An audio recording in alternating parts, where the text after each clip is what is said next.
पाकिस्तान में बकलोल नहीं, कायर टाइप के लोग ज़्यादा मिलेंगे।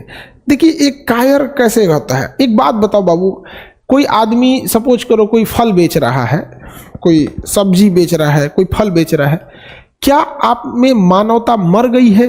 क्या आपके अंदर हिम्मत करेगा कि एक लाठी लेके उसके सर पे मार दे भड़ाम से? क्यों? नहीं, पता नहीं क्यों। क्योंकि सब्जी बेच रहा था, फल बेच रहा, मार के उसका घर उजाड़ दें। कोई सो रहा है, आपकी हिम्मत करेगी? जरा सोचो, आपकी हिम्मत करेगी किसी को मार देंगे? कोई बस में जा रहा है, आपकी हिम्मत करेगी कि नहीं मार दो इसको? बेचारा उसका कोई अपना सपना लेके जा रहा है, कोई तैयार नहीं बैठा है, कोई फ़ोन पे बात कर रहा है कि 2 घंटे में पहुंच जाएंगे, कोई कुछ पहुंच जाएंगे। अभी जम्मू कश्मीर में जो राजौरी में हो रहा है, इसमें रियासी में जो हुआ, डिस्ट्रिक्ट रियासी का, उसमें क्या हुआ? वो लोग, कोई बूढ़ा था, कोई बच्चा था, कोई सो रहा था बस में, बस वाला अपना करियर लेके जा रहा था कि हम अपने बस का कंडक्टर होगा कि भाई कोई थोड़ी सी सैलरी मिल जाए, बच्चों को पढ़ा देंगे। ड्राइवर चला रहा होगा पहाड़ पे कि हमारे भी बच्चे हैं, फैमिली है, पाकिस्तान से आए लोग, मार दिया। अच्छा खुद से सोचो कि मानवता मतलब एक इंसान जो मतलब जानवर की कैटेगरी में नहीं आएगा, वो सोचेगा ना कि यार ये क्या किया है सब, क्या किया है सभी सब, इसको मार क्यों रहे हैं? अब मार कैसे देता है सही नहीं समझ में आता। क्या बताएं हम ना, इन सब के बाल बच्चा भी ना इतना कचरा के मरे सब ना, ये जो भी हमला करते हैं सभी सब आतंकवादी हमला, इनके खानदान में इतना भयानक सजा देना चाहिए ना ऊपर वाले, मतलब रूह कांप जाए। एक होता है भाई, अगर जो भी पाकिस्तान वाले आ रहे हैं मारने के लिए, बॉर्डर पे तो आपके खड़े ही हैं सब, आपके जीजा सब, लड़ो ना उनसे, चितकबरा वर्दी में खड़ा होगा सब, वहां पे जाके बोलो जीजा मारे, मार के रद्द कर देगा सब वहां। लेकिन ना उनको नहीं मारेंगे सब, उनसे नहीं। ये बताओ, ये बड़ा अजीब, हम कभी कभी देखते तो हम सोचते हैं कि कंफ्यूज हो जाते हैं, यार कोई कैसे मार सकता है? आप इतने विद्यार्थी हो, इतने लोग हो, आपके अंदर भी क्षमता दिया, आप भी चाहो किसी को, मतलब अगर किसी की नुकसान पहुंचाना, नुकसान, आपको अगर कोई हथियार दे दे या कोई बम बारूद दे, आप कैसे किसी ऐसे इंसान को मार सकते हो जो बेचारा कुछ नहीं कर रहा है? कोई बस में बैठा है, कोई विद्यार्थी है लौट रहा है, कोई धार्मिक जगहों से लौट रहा है, कोई तीर्थया, कैसे मार कैसे सकता है? मारने के दुश्मन रहे, युद्ध हो रहा है, कोई भारत पे आक्रमण कर दिया तो मार देगा आदमी, तो एक समझ में आता है। लेकिन ऐसे में समझे में नहीं आता है। यहाँ पे अभी मैच खेल के गया है, मैच खेल के गया है, उसके बाद हमला कर दिया है, मैच एक साथ। सरकार पता नहीं काहे लिए मैच खिलाती है, सरकार को भी मजा आता है पाकिस्तान वालों से मैच खिला के। ये तो औरों है सब ससुरा सब। अरे बाबू, हम लोग मैच रुकवा सकते हैं, बताओ हम लोग क्या कह सकते हैं? मैच मत खेलने दो इन सब को। लेकिन सरकार कहती नहीं, खेलो खेलो बीसीसीआई खेलो, चट्टा कहीं का, खेल के भी हार गया सब। देखो बाबू, खेल में हार जीत कोई बहुत बड़ी चीज नहीं होती है। एक बार कभी वो जीतेगा, कभी हम जीतेंगे, एक क्षणिक चीज होती है कि हाँ एक मैच आप जीत गए, एक मैच हम जीत गए, कभी जीता कभी हारा, एक क्षणिक चीज होती है। लेकिन हमको ये नहीं समझ में आता है कि कोई मार कैसे सकता है। अच्छा, अगर किसी इंसान को, अगर वो एक नॉर्मल व्यक्ति को मार सकते हैं, तो सोचिए हम लोगों के प्रति उनके अंदर कितनी नफरत है। वो किसी को मार सकते हैं, किसी को मार सकते हैं। दिमाग मतलब क्या हो जाता है, जल जाता है एकदम। हमको कभी कभी याद आता है पहले के ऋषि मुनि सबके पास कोई श्राप होता था, इसे पढ़ के मार देता श्राप, ऐसे ही मार देते, श्राप मार देते सब, कुल पत्थर के मंजू। चलिए अब देखते हैं वर्ल्ड वॉर के बारे में। यहाँ पर भारत सरकार जब तक कड़ा एक्शन नहीं लेगी कभी कुछ नहीं होगा। अब आप अगर गौर से देखिएगा यहाँ पर मैप के हिसाब से, तो हम लोग उसको पानी पिला सकते हैं। ऐसे थोड़ी होगा कि हम हाथ पे हाथ रख के रखेंगे। हम भारत में लोग ऐसे नटंकी करके रखे रहते हैं यहाँ पे। आप अगर इसको देखिए, कहाँ गया पाकिस्तान, चट्टा यहाँ है। अभी आतंकवादी हमला हुआ है ना, अब देखो किसी भी देश की अर्थव्यवस्था ही सब कुछ होती है। आप कितने भी ताकतवर है ना, अगर भूख लग जाएगा तो नहीं लड़ पाएंगे। आपका देश कितना भी मजबूत है ना, पैसा से कमजोर होगा, नहीं लड़ पाएंगे। अब यहां से जितना भी, ये पाकिस्तान हो गया यहाँ से, अब इसका ज्यादातर चाइना से सामान वगैरह जा रहा है। जो भी फ्लाइट ससुरा इस रूट से जा रही है, इस रूट से जो भी फ्लाइट जा रही है, आपको हम अपना इंडिया का एयर स्पेस तब तक यूज नहीं होने देंगे जब तक कि हम जांच ना कर ले आतंकवादी हमले की। हम ये नहीं कहेंगे कि हम आपके रूट को बंद कर रहे हैं, हम बस ये कहेंगे कि हम जांच कर रहे हैं कि कहीं आतंकवादी हमला तो ना हो जाए। 6 महीना में कमर तोड़ दो, कोई जहाज को इस रूट से जाने ही नहीं देंगे। जाओ ससुरा तो नहीं, ये भी भी रूट बंद है, अब आप जाओ यहाँ से यहाँ, यहाँ से यहाँ, फिर पाकिस्तान उतरो, तो ये एयरलाइंस वाले क्या कहेंगे कि भारत हम उतरबे नहीं करेंगे, यहाँ से सीधे दुबई जाएंगे। हाँ, तो सीधे दुबई जाना है तो जाओ जाओ, एयर एविएशन बंद कर दो ससुरा।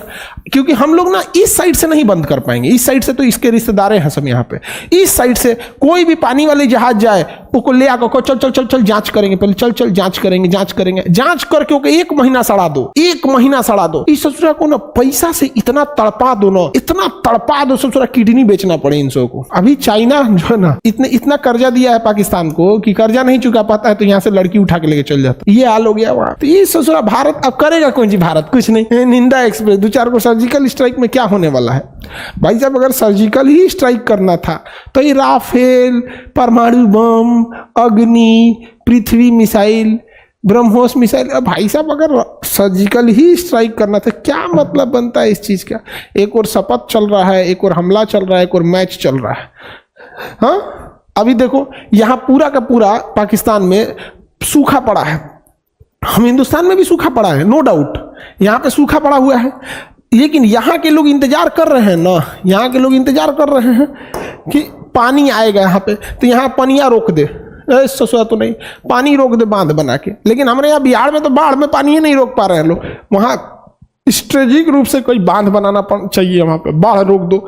2 महीना अगर पानी रोक दिए लोग ना तो धान का फसल बर्बाद, 2 महीना पानी रोक दिए तो फसल बर्बाद, 2-3 महीना पनिया रोक दीजिए, यहाँ पूरा धान खत्म। जैसे ठंडी के दिन में गेहूं रोपेगा ना, जैसे ठंडी के दिन में गेहूं बोए, सारा पनिया छोड़ दो, जो सब पनिया चल जाए, सुखा के धान गया और भिगा के गेहूं गया, दोनों चल जाए जा। और इधर से चाइना बोलेगा कि चाइना कहेगा हम भी रोकेंगे, तो वो कहावत नहीं कहा जाता है, रोए के रहनी तले अखिए खोदा गई। चाइना से हमारा व्यापार घाटा बहुत ज्यादा होता है, इतना घाटा लगता है ना कि चाइना हमें 80% सामान बेचता है, हम 20% ही उसे बेच पाते हैं। जैसे चाइना कहेगा कि हम भी करेंगे तो व्यापार बंद, क्योंकि हम ऐसे दुश्मनी में तो व्यापार कर ही नहीं सकते। रोए के रहनी तले अखिए खोदा गई जा, हम चाइना को डायरेक्ट कैसे बंद करेंगे? यहाँ पे कहेंगे ना कि तो पानी रोकेगा तो व्यापार कैसा, सामानों रोक देंगे, जो भाग यहाँ से।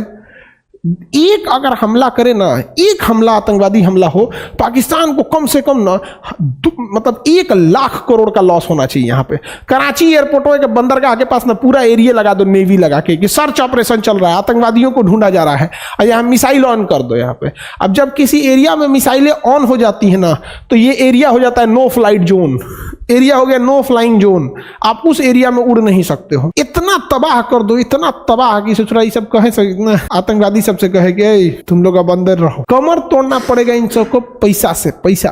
आप खुद से सोच के देखिए ना, महीने के लास्ट में आपकी हालत कैसे हो जाती है पैसा कमजोर होने पर, एकदम पैसा से एकदम हो जाए यहाँ पे। तब वो आतंकवादियां कैसे कि भाई खाए को नहीं है, किडनी बेचेंगे हम, तब आदमी ले आके किडनी बेचेगा इन सब। तो जम्मू कश्मीर जो था ना, जम्मू कश्मीर, यहाँ के राजा का नाम था हरि सिंह, यहाँ के राजा का नाम था हरि सिंह। हरि सिंह जो थे इनको ना चढ़ा दिया सब कि आप स्वतंत्र रहिए, आप क्या रहिए, स्वतंत्र रहिए। समझ में आ गया कि नहीं आ गया? इसका प्रधानमंत्री था शेख अब्दुल्ला, इसके प्रधानमंत्री का नाम क्या था, शेख अब्दुल्ला। शेख अब्दुल्ला ने हरि सिंह से कहा कि आप अपना अलग देश बनाइए, जबकि यहां से जिन्ना ने आतंकवादियों को भेज दिया। जिन्ना ने किसे भेजा, आतंकवादियों को भेज दिया। जिन्ना अपने दामाद को भेजा, जिन्ना के दामाद आतंकवादी, जिन्ना के दामाद आतंकवादियों को भेज दिया। तो जिन्ना ने अपने दामादों को भेज दिया यहाँ पर, और जम्मू कश्मीर कब्जा करने लगा, सब जम्मू कश्मीर कब्जा करने लगा। अब जवाहरलाल नेहरू, इसकी रिपोर्ट सरदार पटेल जो गृह मंत्री थे उन्होंने तत्काल सेना की मीटिंग बुलाई, और पंडित जवाहरलाल नेहरू जो दोनों थे तो दोनों ने मीटिंग बुलाई और सेना को आदेश दिया कि आप इन आतंकवादियों के खिलाफ कार्रवाई कीजिए, आप इन आतंकवादियों के खिलाफ कार्रवाई कीजिए। लेकिन उस समय सेनापति जो था, भारत का सेनापति वो जनरल बूचर था। क्या था? जनरल बूचर था। तो जनरल बूचर ने कहा कि हम सेना नहीं भेज सकते हैं।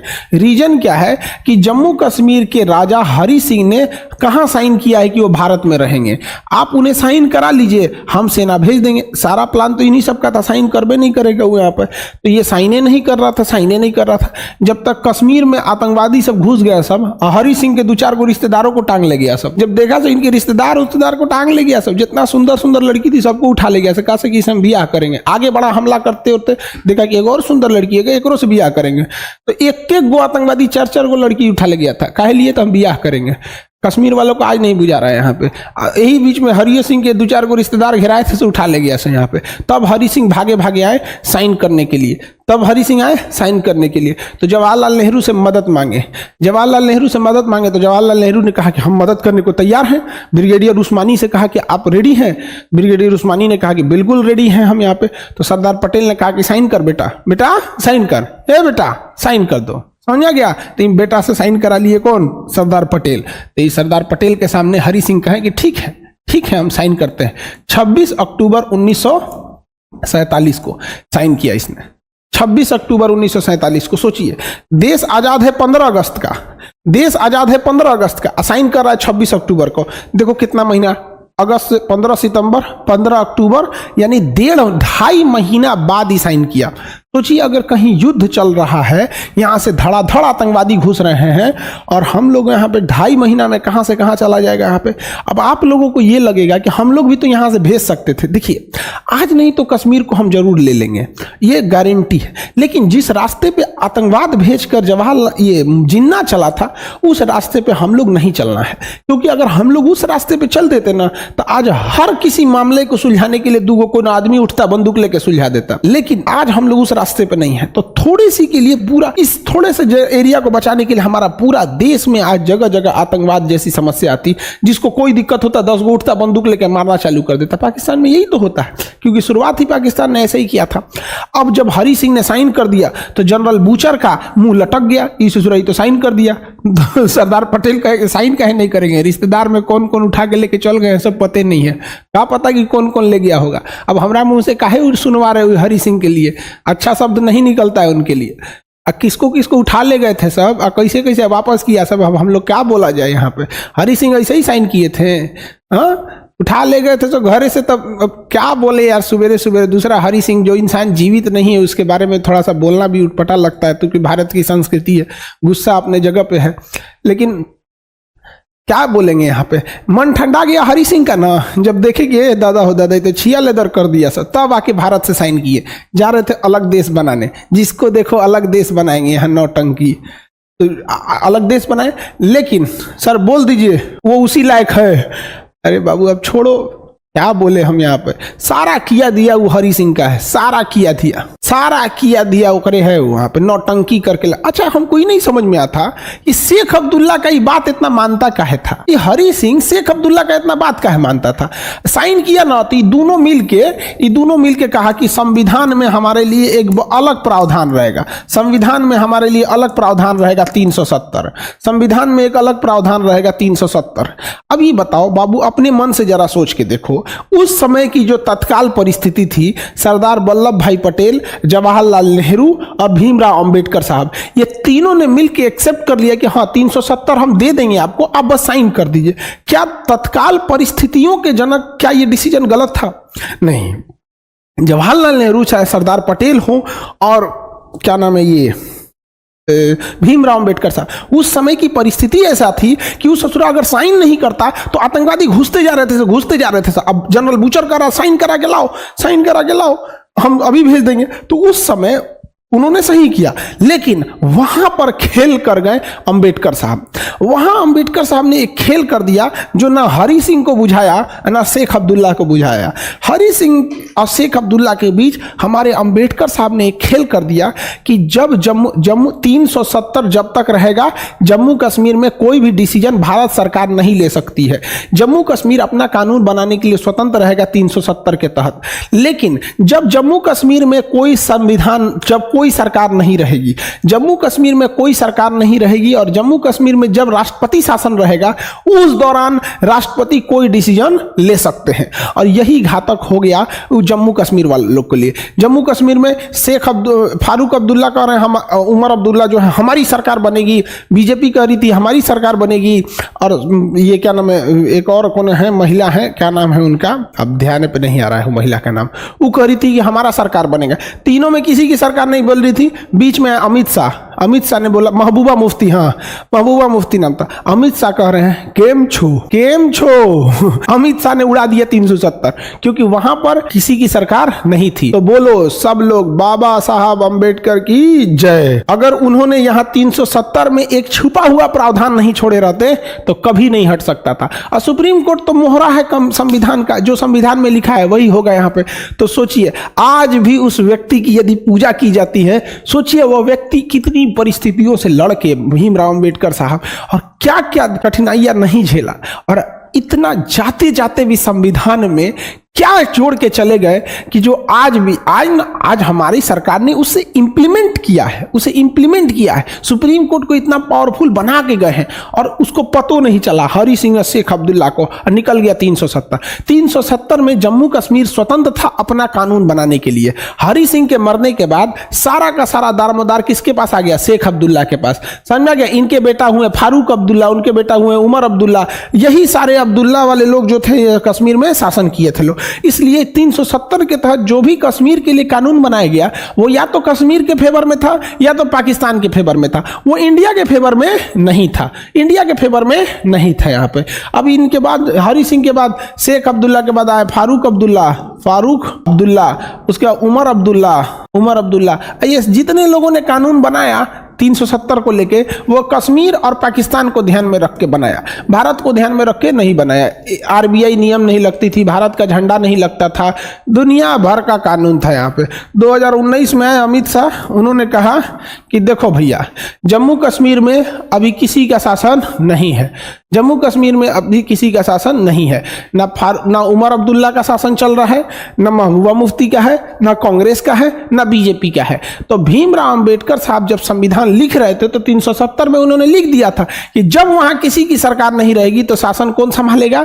शासन संभालेगा केंद्र सरकार, और केंद्र सरकार में राष्ट्रपति जो चाहे सुधार कर सकते हैं। इतना सोच समझ के बनाया था हम संविधान को, और उसी समय समाप्त कर दिया गया। लेकिन 370 के ए को रहने दिया गया है, बाकी सब खत्म कर दिया गया है। 370 का ए क्या कहता है? वो भारत के फेवर में है।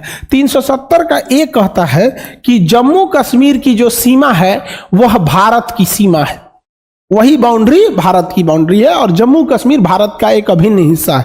तो 370 का एक को छोड़ दिया गया, हमारे फेवर में था। बाकी 2, 3, 4, 5, 6, 7, 8, 9 सब रहते, भागो यहां से।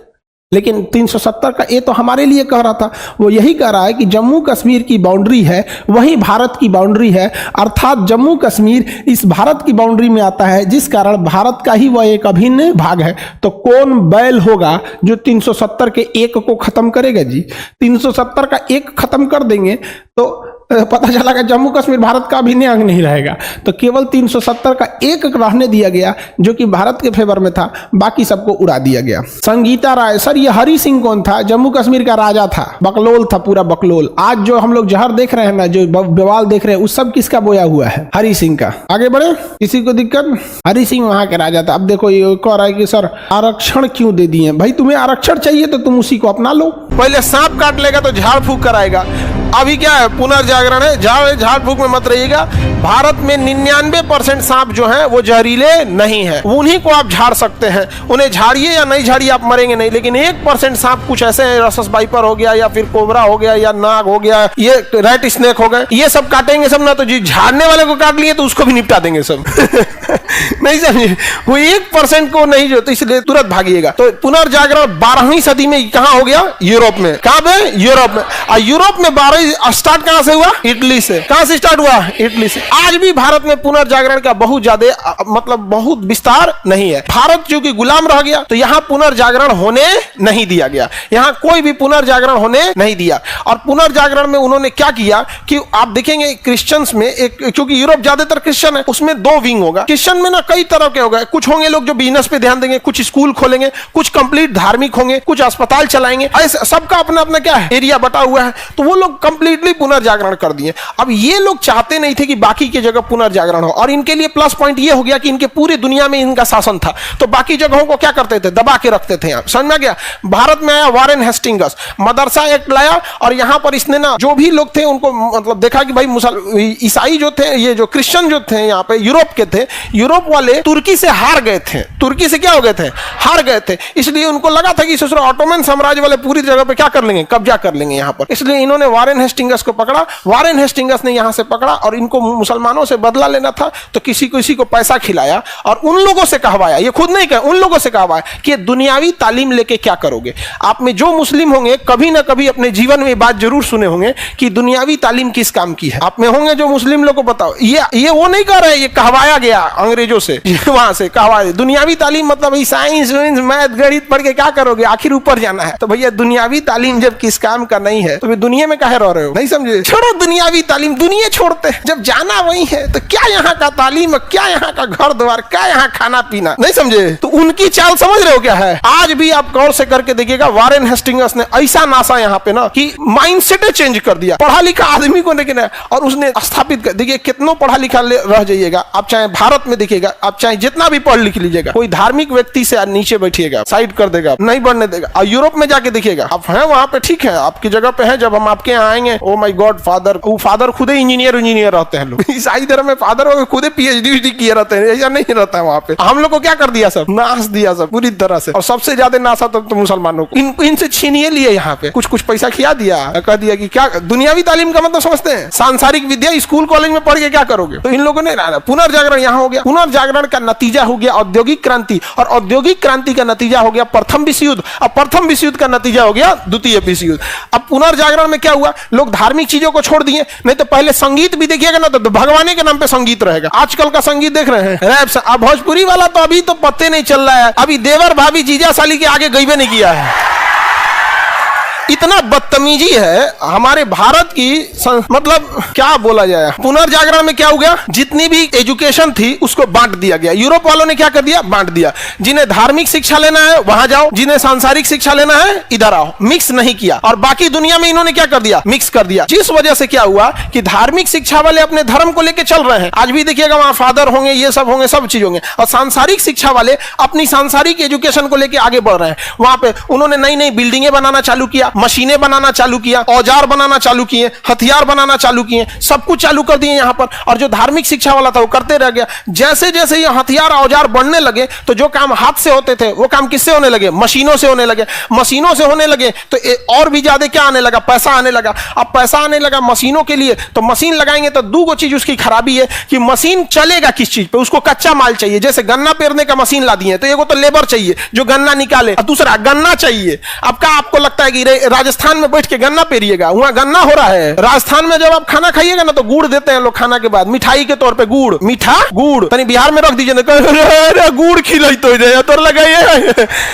रीजन के हमारे यहाँ गुड़ कॉमन है, उनके लिए गुड़ मिलता ही नहीं है। वहां रेगिस्तान बहुत दिक्कत है वहां पर। हमारे यहाँ गुड़ मतलब मजबूरी वाला चीज है, कुछ नहीं है तो गुड़ और रोटी खा लिया, नहीं क्या लिया, मिर्चा का अचार लपेट लिया, इसमें खा लिया। छोट लड़का को अगर रोटी लिया में चीनी लपेट के गोलिया के उसकी मम्मी दे दिखा रहा है, ये सब होता है। तो यूरोप वालों को पास पुनर्जागरण का सबसे बड़ा फायदा क्या हो गया? उन्हें साइंटिफिकली वो क्या हो गए? डेवलप हो गए, और उनके पास मशीनरी आ गई। अब मशीनरी की खराबी है बाबू कि उसको कच्चा माल चाहिए। अब जैसे कोई कपड़ा का कारखाना डाल दीजिए तो भैया आप कपास लाइएगा ना, कपास रुई होता है, रुई को कपास या कॉटन कहते हैं, उसी को लाके उसमें ना आप उसको धागा की तरह बीन देते हैं और सबको एक दूसरे पे करते हैं। ऐसे कपड़ों को देखिएगा ना, जितना पास पास बीनेगा उसी हिसाब से आपका कपड़ा बनता है। यहाँ पे दूर दूर बीनेगा तो तौलिया टाइप का लगेगा, गमछा टाइप का लगेगा। खादी वाले में और दिख जाता है कहां से कहां बिनाई है। और आजकल का जो नया मॉडल है उसमें तो दिखता ही नहीं है कहां से कहां बिनाई है। और आप लोग जो जीन्स पहनते हैं वाटर प्रूफ रहता है क्या? हाँ? तो सोचा इतना भारी काहे रहता है? तो वहां पे मशीनरी लग गई।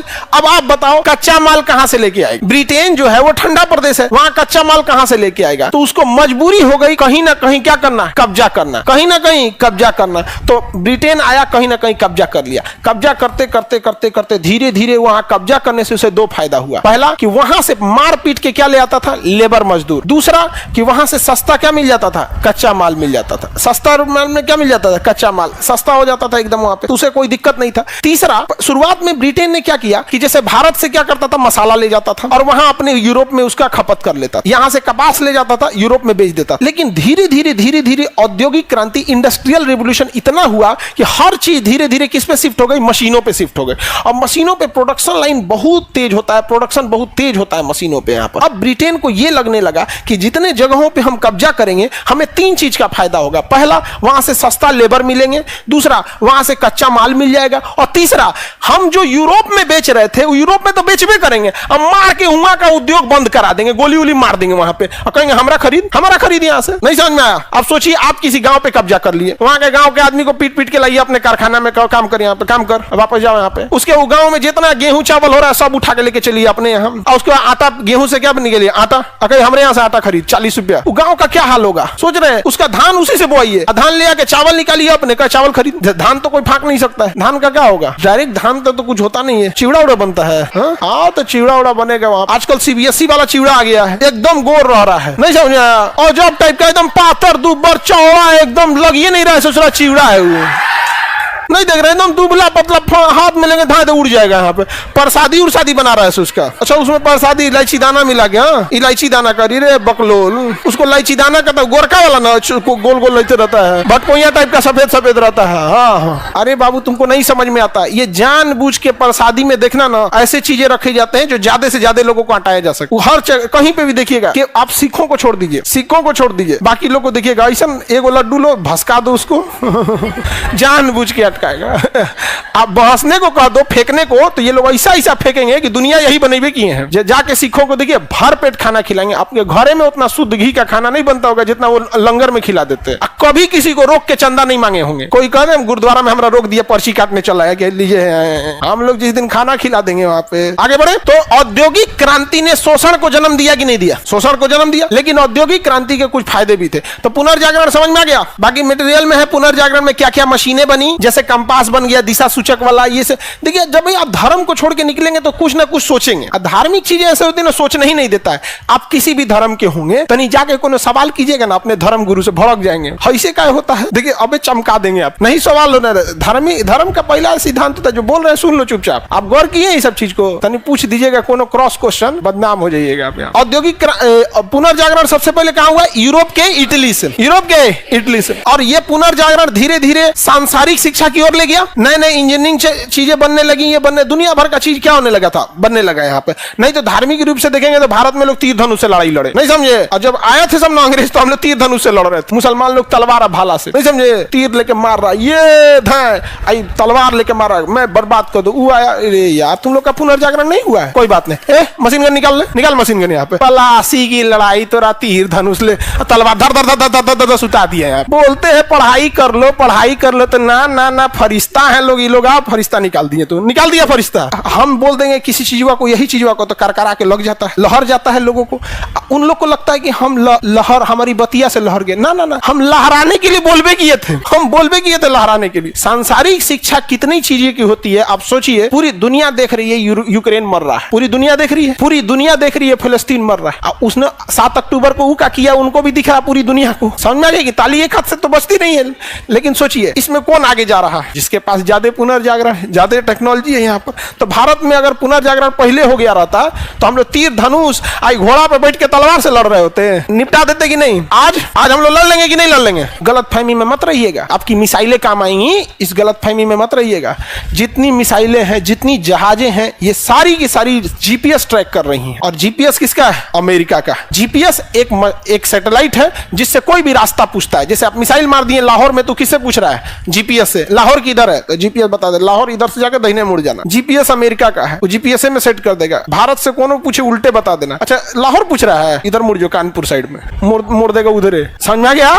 इसलिए भारत अपना जीपीएस बना रहा है। भारत क्या बनाया? अपना जीपीएस। सोच रहा हमारा मिसाइल भड़का देगा यहाँ पे, तो इधर का उधर चल जाएगा। इस गलतफहमी में मत रहिएगा, इतना आराम से जा सकते हैं। देखिए रईसी साहब का हेलीकॉप्टर कहाँ चल गया, क्या हो गया? पहाड़ में चल गया। केवल रईसी साहब का थोड़ी ना, हमारे वैज्ञानिक थे होमी जहांगीर भाभा। होमी जहांगीर भाभा ने 1954 में 1954 के समय विश्व को मतलब समझिए उस समय उन्होंने सबसे बेहतरीन परमाणु रिएक्टर बनाने की दिशा में आगे बढ़ चुके थे और भारत उस समय इतना बड़ा परमाणु संपन्न हो सकता था कि 62 में चाइना की हिम्मत नहीं होती कि युद्ध कर सके, आधा चाइना उड़ा देता वो आदमी, इतना ताकतवर परमाणु बम बनाने की जरूरत है। अचानक जहाज लड़ गया, अचानक जहाज लड़ गया।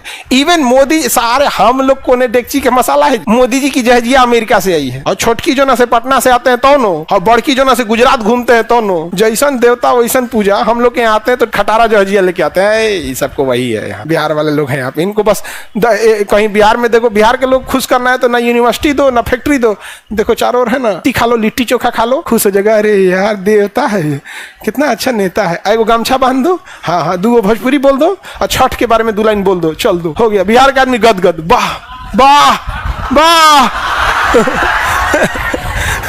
पूरे बिहार को, आप लोग को नहीं पता है ना, जब इन नेताओं का स्क्रिप्ट तैयार होता है ना तो वहां हम तो मतलब क्या बोले बाबू, हम लोग तो देखे हैं वहां पे, पूछता है क्या क्या बोलना चाहिए बिहार के बारे में, तो हम कहें कि आप क्या क्या तैयार किए हैं, तो जो सलाहकार होता है कहता है इन लोग को चाहिए क्या, थोड़ा सा छठ के बारे में कुछ बोल दीजिए, थोड़ा भोजपुरी बोल दीजिए और लिट्टी चोखा खा लीजिए और गमछा बांध लीजिए यहाँ पे। एक बिहारी को तो इनसे तारीफ कर दी बस। हम कहें कि फैक्ट्री, कारखाना, महंगाई, सड़क का ये सब इन लोग को चाहिए ही नहीं। भैया पुनर्जागरण की जरूरत हम लोग को भी है यहाँ पे, समझ आ गया। पुनर्जागरण में किसी को दिक्कत, औद्योगिक क्रांति चले,